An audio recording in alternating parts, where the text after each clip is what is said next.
Hi, I'm Mike Coyle, and you're watching Inside Exploration. Today I'm here with Frank Dumas, the COO, and Enrico de Cesare, the VP of Research and Development for St. George Eco Mining, listed on the CSE under SX and the OTC under SXOOF. Gentlemen, thanks for joining me today. Nice to be here. So you guys have had some pretty big news lately. You've had like 4 news releases last week, but I really want to touch base on the Manicouagan discovery. I mean, this is a meter of massive sulfides. And as you've stated, this is 20 years in the making. So Frank, go ahead, talk to us a little bit about the 2021 drilling campaign. Well, we had an interesting campaign. It took us a while to be able to bring all the equipment. Obviously, we're restarting something that had been stopped for over a decade. So we had to, upgrade the camp to current norms. COVID not helping, we also have to put some distanciation within the buildings and whatnot. A lot of things needs to be done in double to allow for small groups of people in different shifts to respect the COVID norms. But we were able to do all of, actually, we're within one hole of our objective of what we wanted to do on the first pass there. And we've been able to test the zone we wanted to test. We've been able to collect the bulk sampling, the 2 bulk sampling we're planning to do, and to also have everything up to ready to be pass the winter and restart the operation in February. So on the zone we wanted to target, we were hoping to re-enter the same zone than the old 17 from the Manicouagan campaign, about almost 200 meters to the east. And that hole had gotten a 3.5 meters of semi-massive to massive sulfide. That was very interesting, very high grade. Some of the stuff, if you look, for example, at surface on the rhodium, some of the highest grade of rhodium that people have found in North America. Obviously, these are chosen sample. You're looking at the high grade section, that's what you're sampling. Mm-hmm. But if you look at also at the grades that came back from the lab, they were very high grade also. And so we were very happy when we saw the core coming out from the beginning. It's like after 5 meters from surface, so the 0 to 5 is the overburden. And then we started to get hard rock and we start to see disseminated sulfide. So we're, if you talk to any old timer in the nickel exploration, nickel is a tricky thing to explore. Mm-hmm. Even if you think that you are in the rock that should have the nickel, often you're going to have surprise. You're going to get into high grade material or high grade sulfide material. And when it comes back from the lab, you're into zinc, you're into magnesium, you have good grades of copper, but then you don't have continuity for nickel. The beauty of this hole is from the meter number 5 to 71 meters, and that's not deep, but that's like the length of the core, so 5 to 71 in length.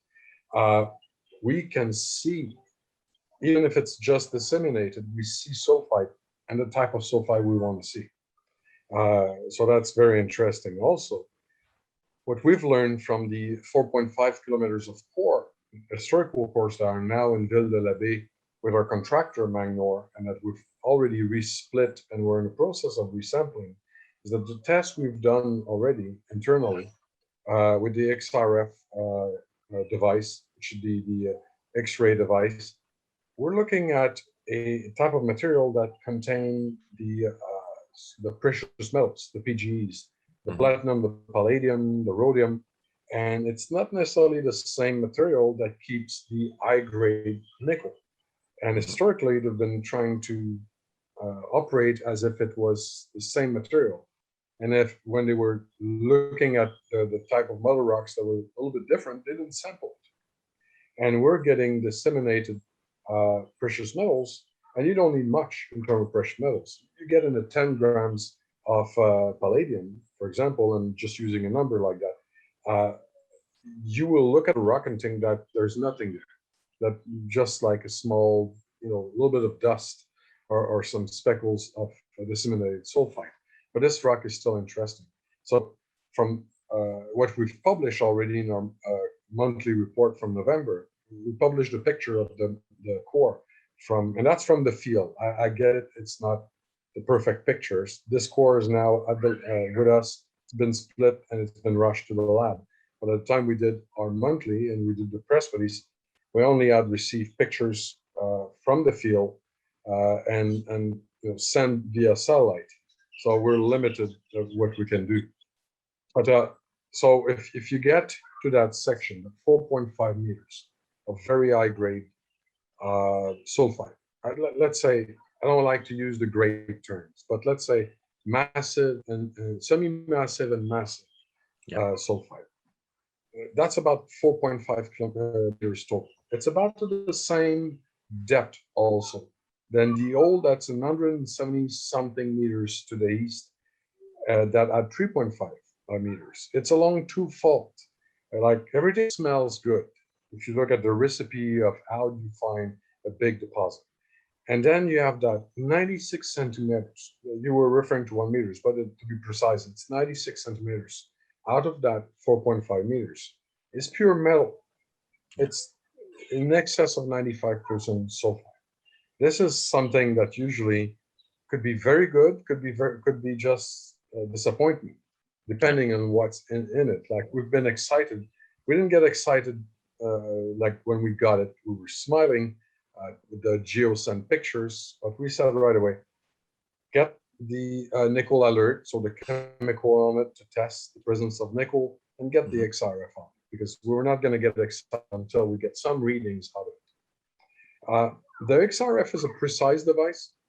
The problem with the XRF is that your geo in the field will tend to take the XRF and point it on that 1 by 1 millimeters of shiny stuff that you have in the core.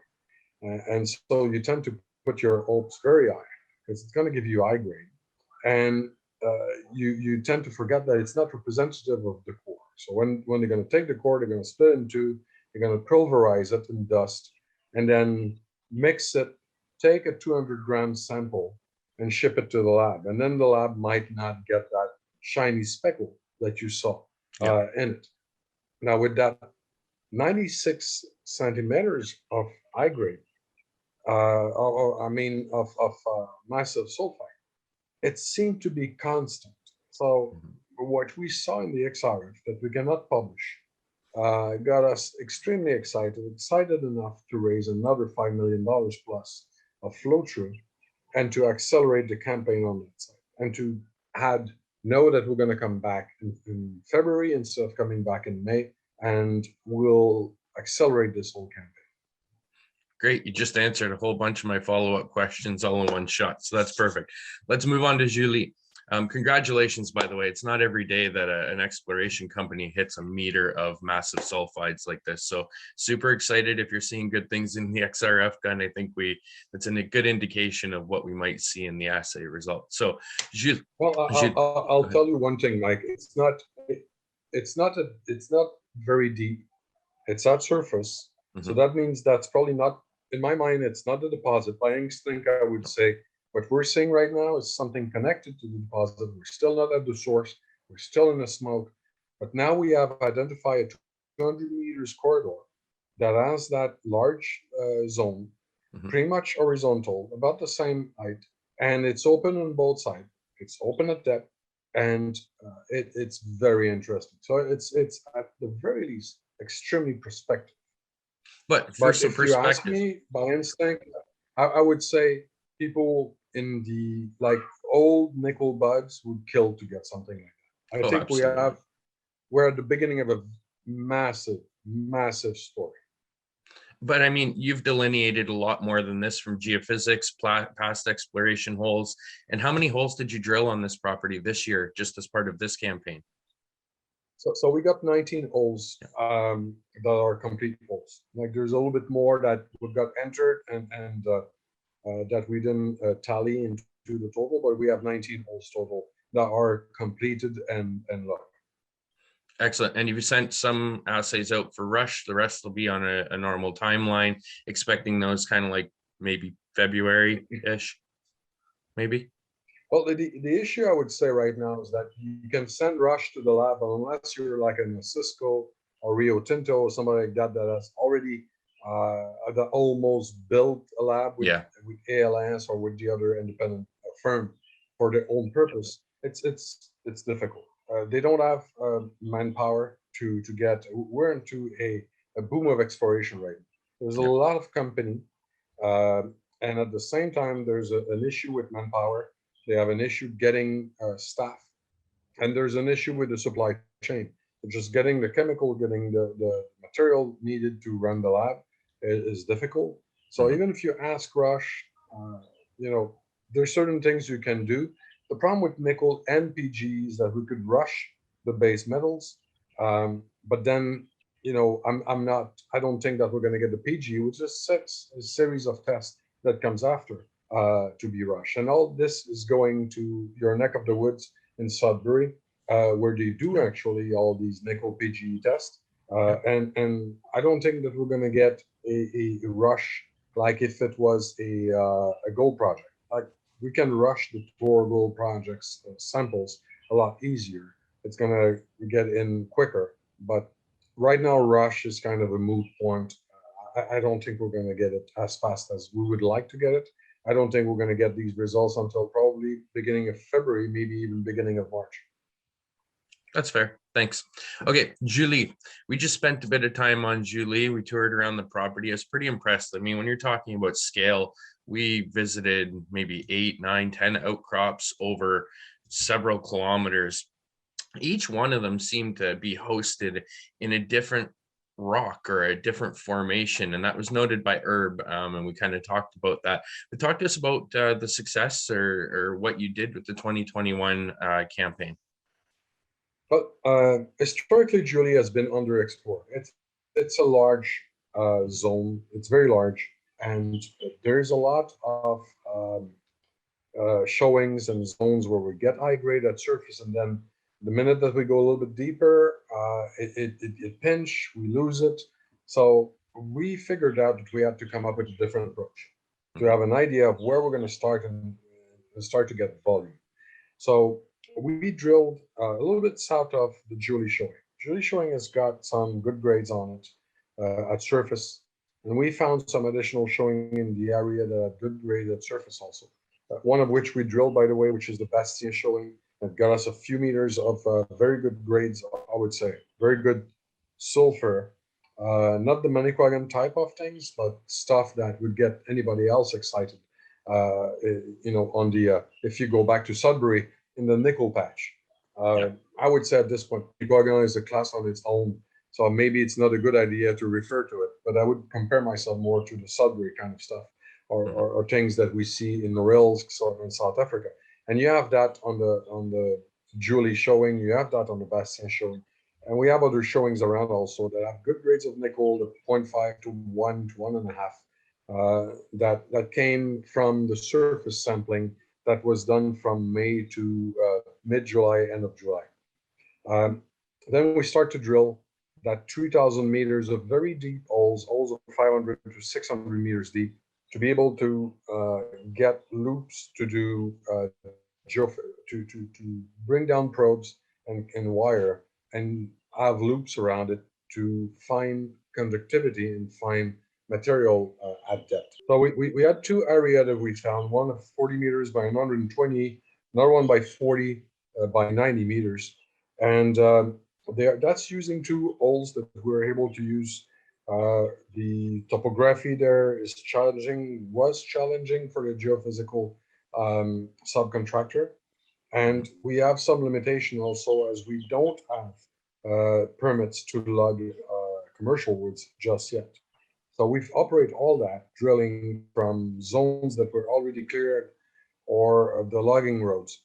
And we're still negotiating for the logging permits to go into certain zones. Some of the drilling also might be done over the winter on the swamp area where it's going to be frozen. So coming back in February and March, where it was not accessible for the size of drills of drill we had on site. You saw it was a pretty big drill we had there. Yeah. I was able to drill very deep. But we have these two zones. We were not able to enter the 1x40 by 120. We got just on the edge of the zone by 40 by 90 meters. We're going to have an idea of what came out there. But these are two zones that now it's the next step. The next, I would say, 6 to 10 holes. That's exactly where we're going to go and plug them. And we're excited about it because now it starts to make sense about where it started to give us a model of what Julie is. And it actually changed from what we used to assume Julie was. Interesting. Now, I know, Enrico, you've done a little bit of work on this, and you've always been kind of excited from a metallurgist perspective in the recrystallized nature of some of the surrounding rocks around the impact crater at Manicouagan. Talk to us a little bit about I'm that. going to make a comment that's not promotional, but one of the resources that, of course, we've looked at because we're making higher end fertilizers was a phosphate deposit. And it looked completely different, but it also made the possibility of collecting multi-metals easier.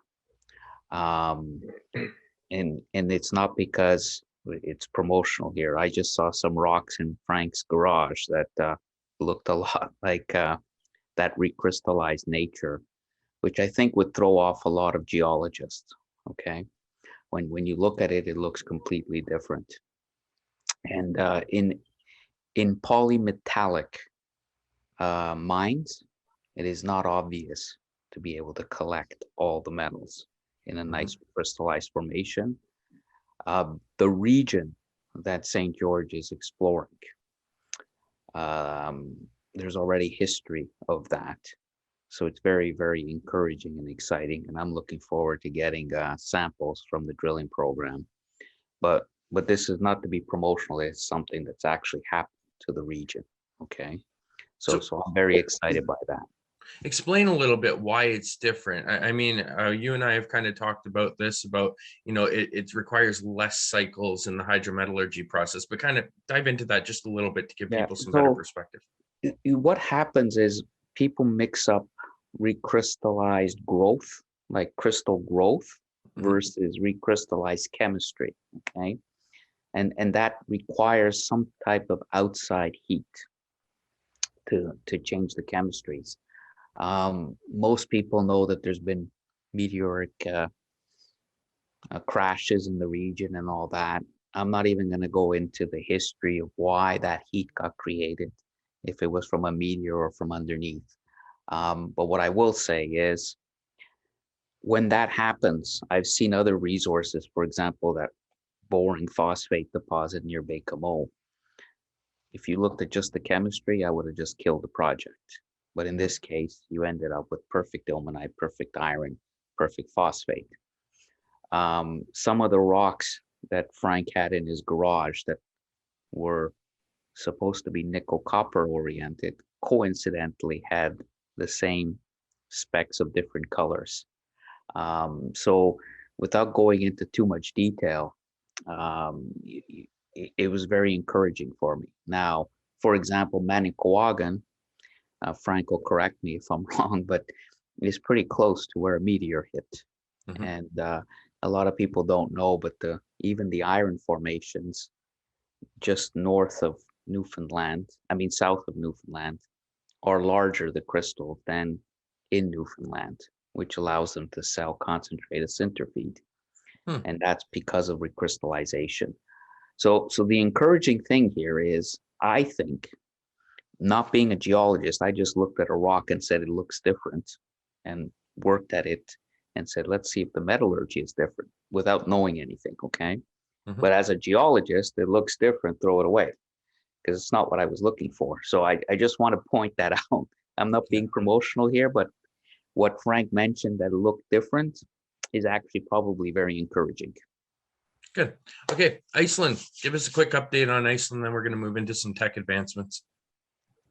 Yeah, so Iceland is Herb's baby at this point. He's keeping it close to his heart, so he's working in tandem with Tortoise, Iceland Resource CEO, our subsidiary in Iceland.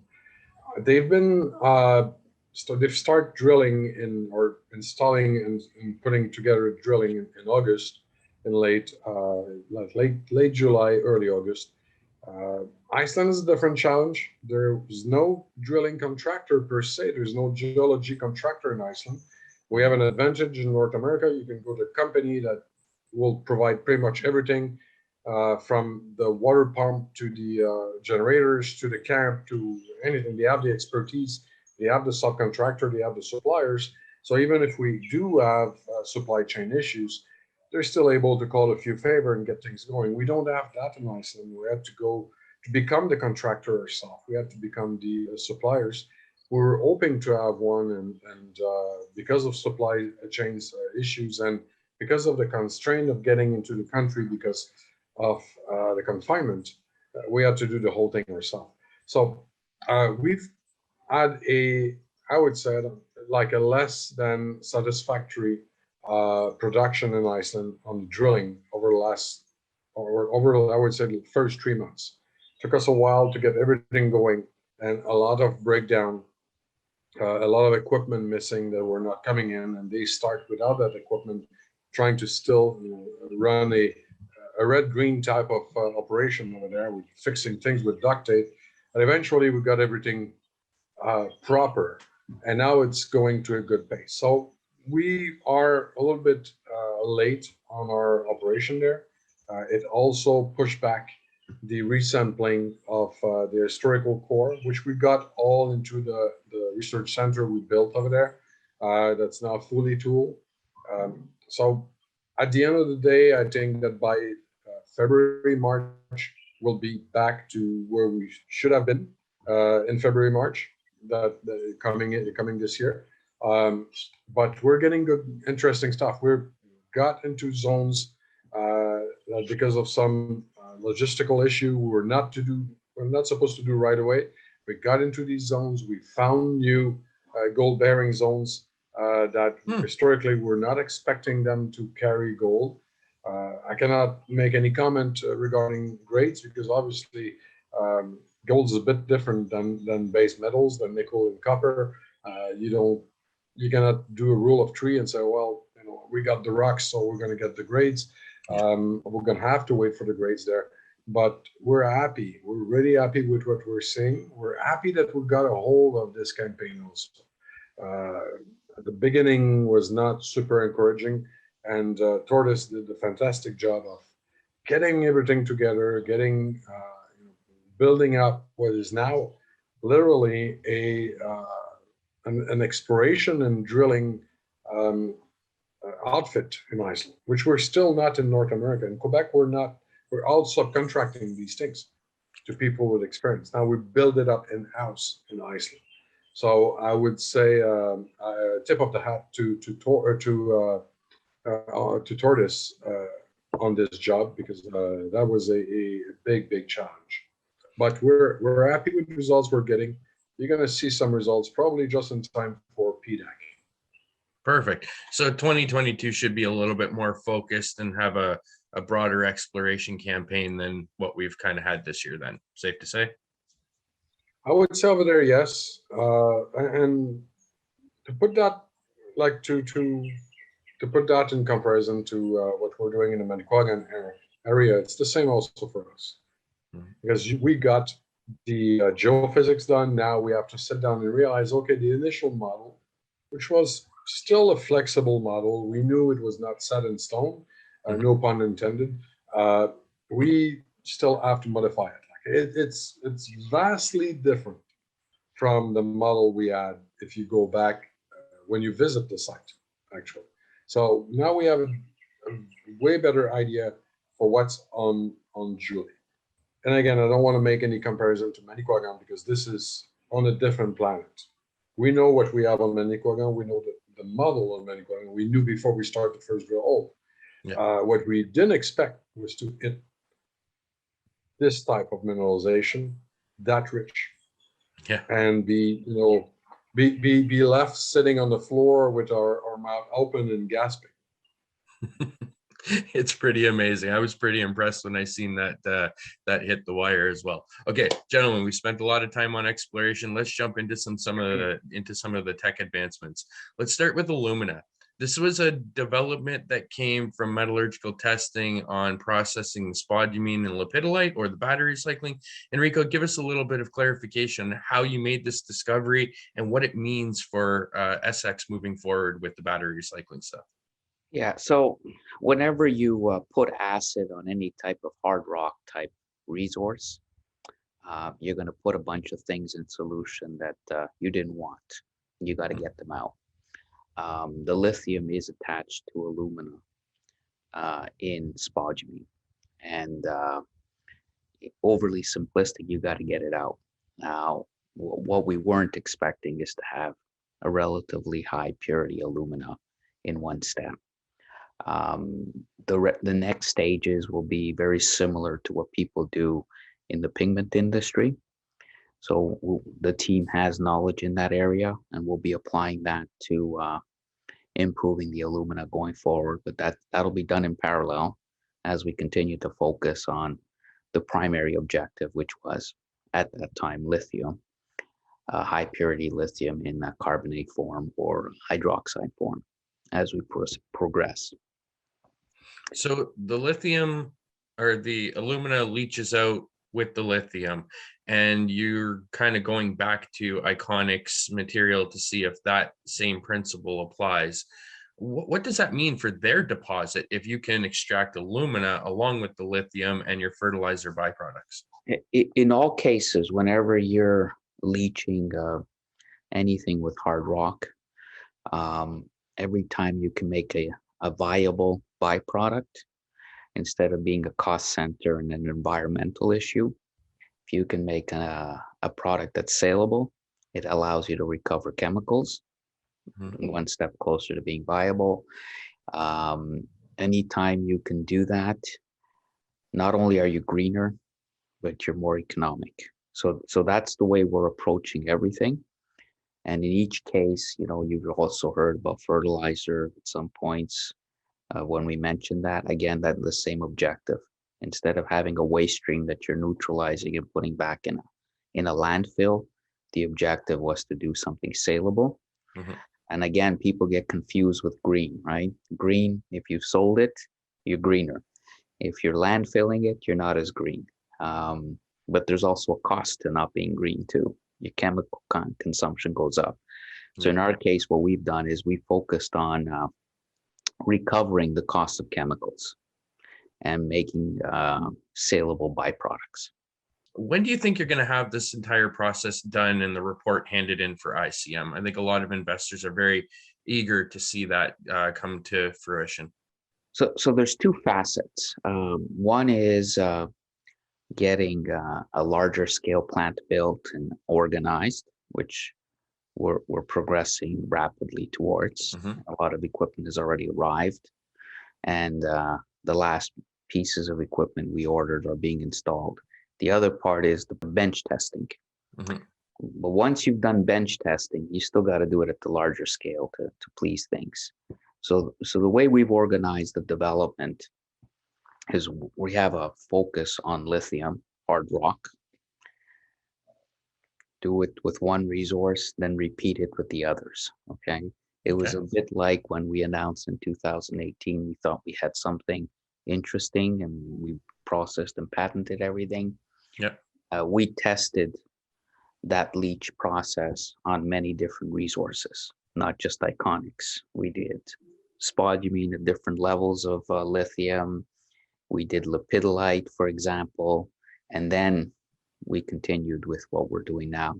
And it's the same steps. So all the purification steps will be repeated on all the hard rock type resources because we want a robust process that can be rolled out in a modular type of approach, other than maybe changing the size of some of the byproducts.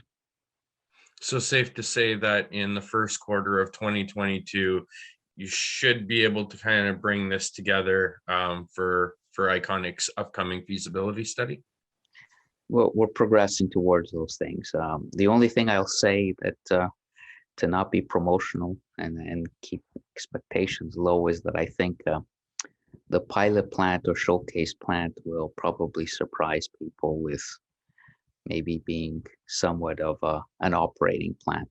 the way things are going. Well, it's certainly big enough to, it's larger than your standard pilot plant, that's for sure. Okay, fertilizer. How does fertilizer fit into the equation? I mean, I kind of understand it, but like explain it to the general person who maybe is just coming to the company for the first time. How does it all blend together? Yeah, so when you look at fertilizer gets confused sometimes, okay, because in Canada especially, we hear about all this potash being shipped out of the country and all over the world, and we consider that the holy grail of fertilizer, but it's not exactly the case. Most people who buy fertilizer, even just for their grass, they got these 3 numbers on the bag, and they don't even know what it means. But the 3 numbers are usually are related to phosphor, potassium, and nitrates. Yeah. So if you can take your waste stream, add a few things to it, then you've got a high-end fertilizer, and that's what we're working towards. In parallel to that, part of the development that's been announced recently with the group of CNET is to actually make sure that whatever we produce is absorbed by the plants. So that's the part that's ongoing, and every stream that'll be relatively high in nitrates will be reviewed. What can we add to it to make a better product and to go value added versus a problem to dispose of? That's really how the strategy started, and now we're actually working for plant absorption. Okay, so I think one of the more valuable assets that you're working on right now, or technologies that you're working on now, is the lithium extraction from hard rock, spodumene, and lepidolite. Explain to people, where are you at with being able to actually process the spodumene and actually start generating revenue, and what kind of revenue can you expect from recoveries from hard rock? Well, I think there's a lot of examples of people building out plants and um, trying to put their resources into operation. The way we've approached this is not tomorrow morning we have a plant running. It was continue to develop and finalize the development of the process. But the way things are going, we're pretty encouraged that our showcase plant will be open to the world to come and see and test their materials at some point. And I'll go a step further, is my feeling on this is that showcase plant might actually be the right words for it versus pilot plant. Sometimes they're both the same thing. Mm-hmm. The way it's being rolled out, every step is being taken care of. There's work to be done on each byproduct in parallel. As I've alluded to, we're doing some of the things that the pigment industry does to purify the alumina further. Mm-hmm. We're working with agricultural experts. Not everybody can be an expert in everything, right? So you take your product, what can I do to make it better? And that's going on in parallel while we're moving towards lithium carbonate and lithium hydroxide. So it's a very responsible way to progress, and it's not putting all of the pressure on one individual or one group to be an expert in each area. Each area has their own experts going. So that's really where we're going with this. So it's exciting that we will probably be announcing products more rapidly while we're finalizing the byproducts in parallel with different groups. All right, question for Frank. I think one of the important aspect, Mike, is that if you look at Alumina, for example, mm-hmm. we have major companies that are New York Stock Exchange listed that are into confidential agreement with us. They're conducting tests, and they will conduct tests over the next few quarters with Enrico. And the end goal of that is, for example, for aluminum, we're going to end up with a product in their list of products. There will be a name to it. There'll be a qualification to that or a certification to that. And it's the same thing when we get to the other partners that we have under agreement that are dealing with the fertilizers. Cool. So I was actually just going to ask you about that and the hydrogen aspect of this. This one kind of caught me off guard. Talk to me about how this came to fruition and how this fits into everything that you're doing. Well, that part was initially just made to annoy Enrico. You know, he's he's the metallurgist guy. I understand metallurgy, but like very at the basics, enough to say, okay, Enrico, do what you want to do, and get out of his way. But in terms of getting to the plastics and converting it back, or the ABS and the reject that we have, the massive reject we have from the batteries, we were looking at a solution to turn that into a sellable product, a recyclable product. And one of the way to do it is to come up with either something that would be a synthetic oil or synthetic, I would say, product that we can put back into oil with certain process, but it was very expensive.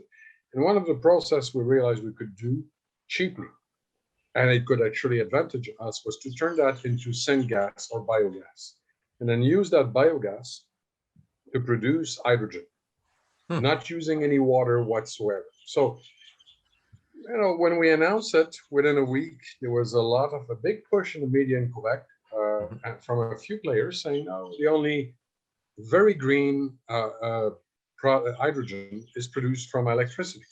Well, it's not true. I would say I'll move it one step and send a challenge to them. This is bullshit. If you're using electricity and you're using water, now first you have to qualify the green aspect of your electricity. In Quebec, it's okay. It's hydroelectricity. Many places in the world, your electricity is coming from not so green source. The second part is you're using water. And a lot of countries in the world, water is very precious. So that's not helping. And then at the end of the process, where's your carbon going? Because there's a cute part of what we're doing with the Korean technology that we're going to improve on, is that all the carbon is sequestered, and that carbon turns into battery grade carbons. So we have one product on one side that's battery grade carbon, the other side we have the hydrogen. This is the greenest hydrogen you can produce now. Bear in mind, we need hydrogen because we were to use natural gas to do certain aspect of our process. For example, for the roasting of the spud meat, and we need a certain part of a different process. We need to have the heat or the calorie and flux of energy. That's high in energy that you cannot have just with electricity. That you have to use either bunker seed, you're going to have to use natural gas, you're going to need to use something like that. So a few things happened in the last few months, and I'm going to step on Enrico's toes a little bit by saying that, but we figured out that some of the problematic of using nitric acids with battery recycling, for example, was creating NOx. So gas that we had to capture. But that defect of our own process when we were getting to the battery recycling got us into got us into a trail of a solution that's very interesting, where we realized, what if we make that problem worse and actually recuperate all our acid at the end of the process through the NOx and recycle the whole thing into the process? Wouldn't make it a lot more economical and interesting? And that's a big step. That's also with the step of using the residual or memory electricity or memory charge that we have in a lot of commercial batteries that other people don't want to touch because they're explosive, they're problematic, and we're going to discharge them and sell that electricity to the grid. So let's put that aside. On the hydrogen part, it all started with us trying to fix a problem we had from that 30% of the mass that were not totally in the loop, in a fully recycled loop on the recycling side. We were not totally green. Now we are. Now we totally are. And the surprise of this process is suddenly we are an actual battery grade carbon producer. And we were not before. It's we're now going to compete with other people that are doing graphites for batteries. But that's suddenly something very interesting. Brilliant. I love how you guys always look for solutions from the problems that you have. It's kind of what drew me to this whole company in the first place. Okay, metallurgy, pilot plant, your R&D, you've done so many different things. At some point, I guess the market really just wants to see it all come together. 2022 is going to be a big year for St. George. Enrico, when are you going to start beating your chest and telling the world and opening the doors and finalizing the patents and moving this baby forward? So I'll make the comment a little differently. You went to see the plant. Yes. And you realized it was bigger than it was normally a pilot plant. And you saw the equipment coming in and the recent equipment that was added. Mm-hmm. I'll tell you what the team there actually told me recently, which is this is going way faster than we were expecting. Mm-hmm. Okay, so I think everybody realizes we may actually be producing more than everybody expected, at least on the battery recycling side. Mm-hmm. For the lithium type products, it'll be a showcase for people. But I think things are coming together more rapidly than we wanted. But at the same time, as we alluded, you've got this hydrogen initiative, we've got the fertilizer initiative, we've got the Alumina initiative. All those things are happening in parallel. But the way it's organized will allow us to go a lot faster because you have experts in each area handling each piece instead of putting it all on one group. So what we've done is, it's very easy to get caught up in paradigms when you're doing R&D. Eh? You got your beakers, you got your stuff, and this is what you have. But you forget to take a step back and think outside the box for all the other pieces around it. So what we've done is we've removed that from our metallurgist focus, and we have people in parallel doing each expertise, and then bringing back, this is what you need to do here for this to be perfect. So that's the kind of circular development, which is with the big, let's call it a big oval, and you got circles connecting to the big oval. Okay, let me say this differently. Frank, Enrico's finally got everything put together. He puts it all on your desk and says, all right, Frank, we're ready to roll out. Are you pursuing licensing agreements? Are you looking to do JVs with people and get royalties? Are you looking to build your own facilities all over the world? Like, how does this all come together? How do you roll it out? Well, first, it's not going to come to my desk. It's going to come to like the boardroom table. That's pretty much the way we operate. It's very collegial. So we all drop it in the middle and try to figure out if somebody has an idea how to improve the whole package. I would say, I'll give you an example of the hydrogen. We move into that direction. We made the contact strictly at the beginning to improve on the programmatic we had, to really get a few ESG brownie points and also reduce our cost. Mm-hmm. We had found a way to bring natural gas to Bécamo, for example, to other locations we're looking at. And that was fixed.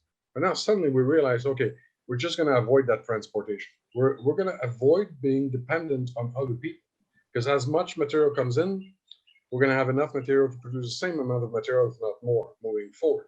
Now, we're going to embark over the next 2-3 weeks a lot of resource on the hydrogen production. Reason being is that now that we have this process and that we still have to finalize all the contracts with the Korean partners, but we got approached by majors, we got approached by governments, and this is becoming very big.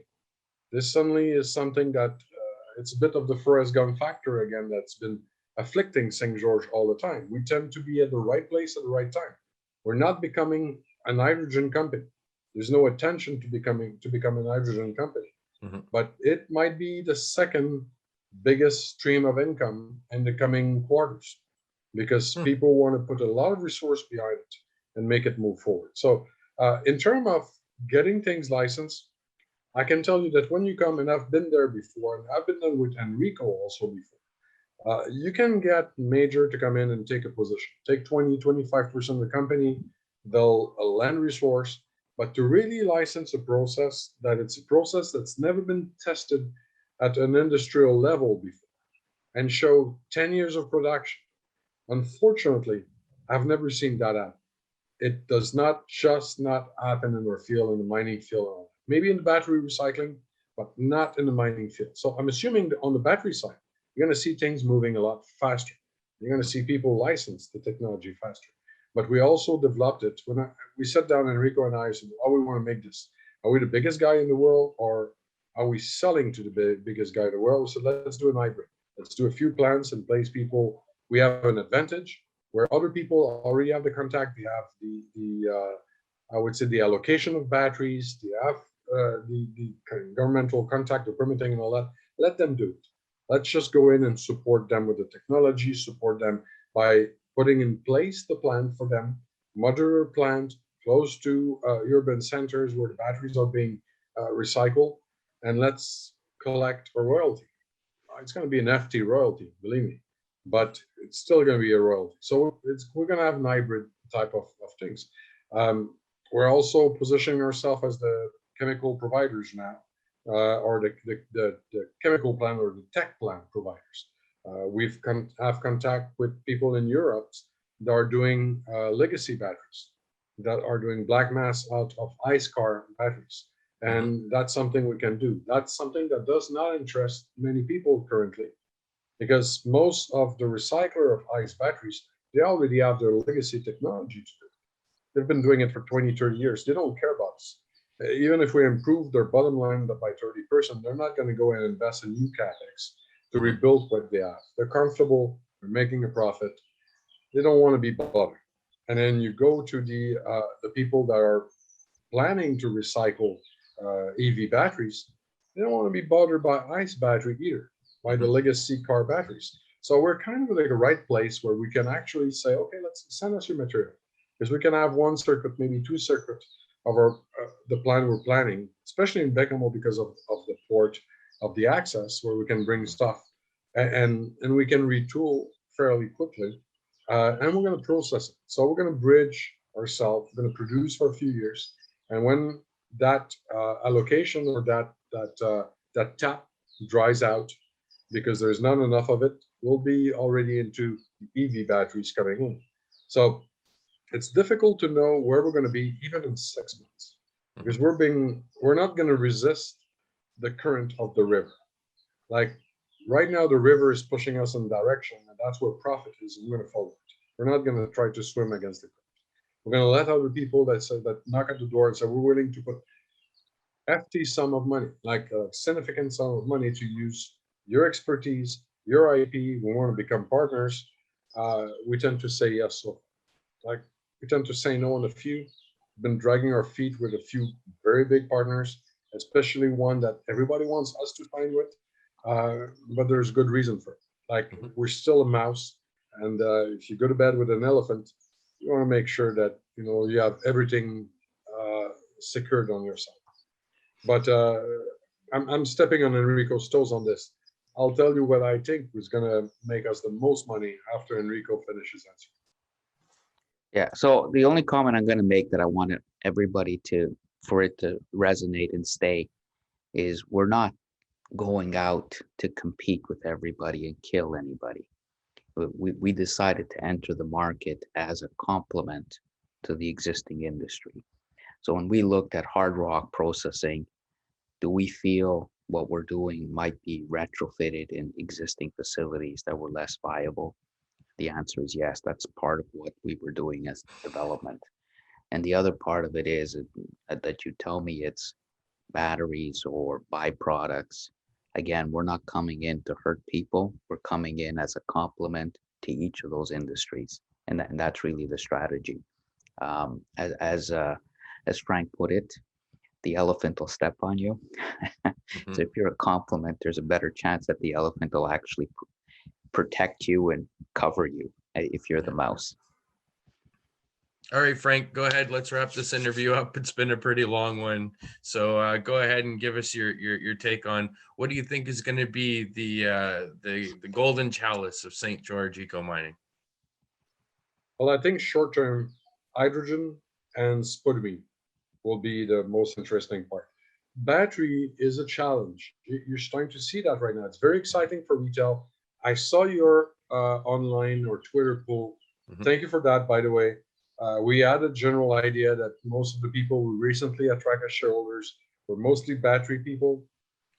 I understand the excitement. I understand it's an easy business to understand.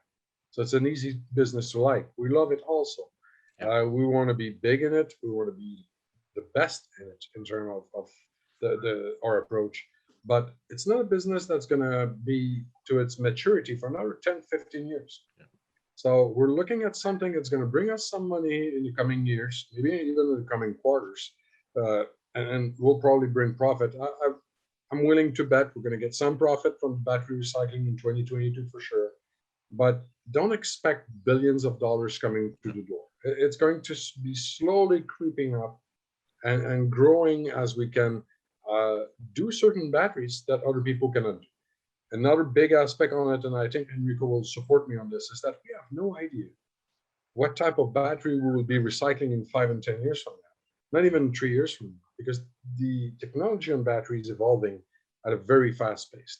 And the beauty of our process, and we said from the beginning, we want to be able to retool the plant within weeks, so that if we have a batch, or suddenly one source of battery dries out, and we get a batch of another type of battery, we can quickly retool and just process these batteries without being stalled for 6 months or even closing shop and waiting to have the other site.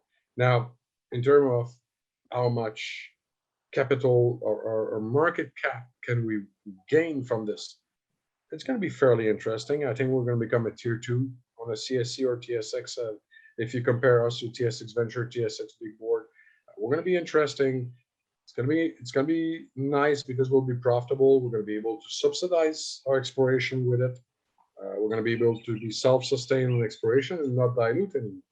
But I want to point out again, there's Manicouagan there. That's now your biggest wild card in this company. If Manicouagan hit as much as some of the people internally think it hit, this is a Voisey Bay time, a few times. This is like has the potential to be one of the biggest discoveries in the last 2, maybe 3 decades in the nickel field.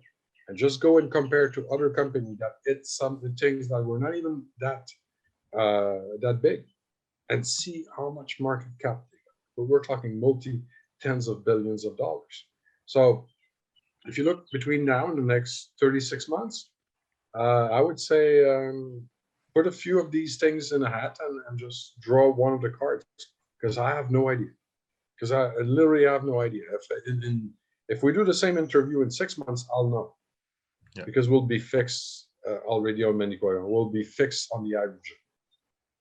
And then Enrico probably will tell you that it's a flip between the battery and the spodumene. It really depends on how the industry decide to adopt us. If one big player comes in and say, "Oh, we're going to sponsor you," whatever they sponsor, being the battery or being the spodumene, that's what's going to ride the most. And that's the beauty of investing in St. George Eco Mining. You're not just an exploration company. You're not just a tech company. You're a bit of both, and you have various techs, various properties. It's really exciting. There's always something to talk about, and I could talk to you guys for another 2 hours this morning, but I think we'd have a hard time retaining the viewers' interest. So we'll cut it off here, gentlemen.